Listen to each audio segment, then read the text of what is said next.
Okay, hear me out. This is all you need in order to never have to water your garden again. This is just a $5 terracotta pot from the hardware store. But on social media, you may have already seen them called an olla, and olla just means pot in Spanish. But specifically for watering your garden, you're going to need a terracotta pot. It has to be terracotta and it has to be unglazed. I'm going to show you a couple ways that you can do this. First one's going to be our budget option. It's a little bit more work up front and it's a little bit less effective. And then I'll show you kind of the kit version that you can get. This is not a sponsored video, but the kit that I'm going to show you was gifted to me. Ollas don't just make it so you never have to water your garden. They also reduce the amount of water that you're using in the garden overall, because all the water that the plants are getting is underneath the surface. You lose about 70% less water to surface evaporation because the water is underground where the roots actually need it. So this is great for drought-prone areas. And on top of reducing our water usage and the time we spend watering our gardens, which, hello, lazy gardener, we need all the time back we can get, especially if you have chronic pain like I do. Because the roots can directly access this moisture underneath the ground, it actually leads to stronger and deeper root systems. So there's lots and lots of benefits to using ollas in your garden. I've talked about this on Instagram quite a lot already, and I get a lot of skepticism, so I'm just going to explain exactly how this all works, because it does kind of seem too good to be true, but I promise you it's not. So terracotta is a type of clay and it's super porous, which means it has lots of tiny microscopic holes in it. That's why you use a terracotta pot for things like succulents, that you don't want the soil to get too wet because they tend to pull the moisture from the outside and the soil dries out a lot faster. So we're kind of reverse engineering that feature to our benefit. The soil and the pot want to stay at an equalized level of hydration. As soon as the soil starts to dry out, it's going to be pulling more water from the inside of the pot to the outside, and it does this through a process called soil moisture tension. But ollas have been used for thousands of years by all different cultures all over the world. There's some really beautiful, beautiful shapes. Obviously, I'm just using a classic planter here, but there's ones that you can buy that have more of a vase structure with a narrow bottleneck opening. When you're DIYing this, there's a couple additional considerations that you have to keep in mind as you're putting it together in order for it to function properly. So for example, it's definitely not going to work as intended with this hole in the bottom. So there's a couple of ways that you can fill that up. You can use a cork, you can use additional clay because it can be porous. We just don't want all the water to gush out through the bottom.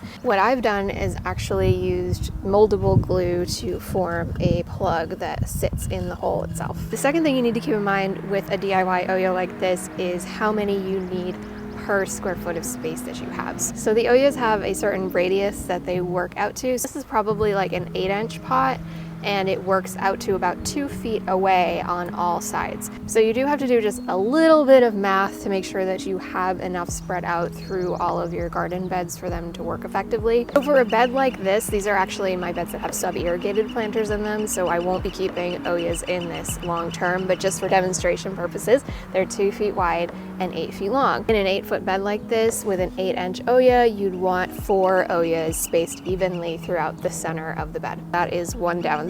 As you can see, if I put this here, I'm pretty limited on what I can grow in the center of the bed, which is another benefit of the kit that I'm going to show you in a minute, because the ollas that you use for that are a lot smaller. So once you've got your pot sealed up, you're going to bury it in the soil right up to the top edge. Next, you just need to fill it with water, but the most important step is making sure that you add a lid on top of that pot so that you're losing less water to evaporation, of course, but also most importantly so that mosquitoes can't lay eggs in there.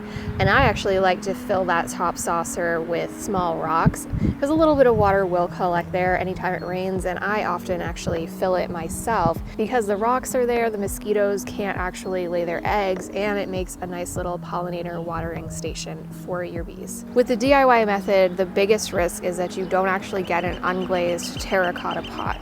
A lot of the times, the discount stores in particular are selling pots that aren't really made of true terracotta, they're dyeing other clay. And different clays have different porosities, so they may not work as well for this method. Making sure that you get an unglazed pot is also super important, so one that isn't shiny, doesn't have any paint finishes on it. But since it can be so hard to find true terracotta pots, and since they do take up kind of a lot of room, and you still need to keep on top of refilling them, the next best step you can take is using some something like this ThirstyEarth Olla system. And this kind of combines the best of a few different worlds: rainwater collection, drip irrigation, and Ollas. This one uses 61% less water than drip irrigation though. And as you can see, they're a lot smaller than the terracotta pot I was showing you earlier. So the idea with these is that you have your reservoir on one end of the bed, and then you're burying your terracotta cups about every 2 feet along the bed in a line and connecting them with this drip irrigation. What's really unique about this is that the reservoir that you set up at the end can also then be connected to your rainwater harvesting system